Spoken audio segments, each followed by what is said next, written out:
ஆனந்தி, தமிழக வெற்றி கழகத்தின் சட்டமன்ற உறுப்பினர்களை ராஜினாமா செய்ய வலியுறுத்தி குதிரை பேரத்தில் ஈடுபட்டதாக ஊத்தங்கரை தொகுதி சட்டமன்ற உறுப்பினர் இளையராஜா மற்றும் பல்வேறு சட்டமன்ற உறுப்பினர்களிடம் குதிரை பேரத்தில் ஈடுபட்டதாக வழக்கு தொடரப்பட்டு திருநாவுக்கரசு உள்ளிட்டோர் கைது செய்யப்பட்டனர். இந்த வழக்கை சிபிஐக்கு உத்தரவிட கோரி விசாரணைக்கு மாற்ற கோரி சென்னை உயர்நீதிமன்றத்தில் வழக்கு தொடரப்பட்டது.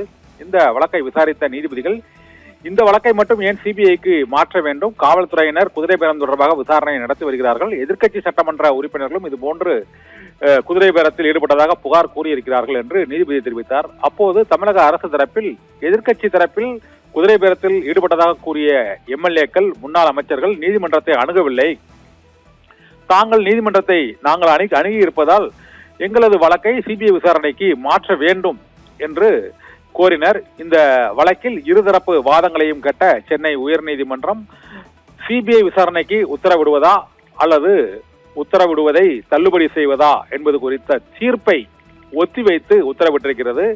குதிரை பேரத்தில் ஈடுபட்டது தொடர்பாக அதிமுக சட்டமன்ற உறுப்பினர்கள் மற்றும் திமுக சட்டமன்ற உறுப்பினர்கள், இதே போல தமிழக வெற்றி கழகத்தின் சட்டமன்ற உறுப்பினர்கள் ஆகியோர் பல்வேறு புகார்கள் எழுப்பியிருக்கிறார்கள். அது தொடர்பான வழக்குகளும் பதிவு செய்யப்பட்டு விசாரணையும் நடைபெற்று வருகிறது. இந்த சூழ்நிலையில் ஒரு வழக்கை மட்டும் குதிரை பேரத்தில் ஈடுபட்டதாக சிபிஐ விசாரணைக்கு மாற்றுவது ஏற்புடையதா என்ற கேள்வியை இன்று நீதிபதிகள் நீதிமன்றத்தில் தமிழக அரசு தரப்பு வழக்கறிஞர்களிடம் எழுப்பினார்கள்.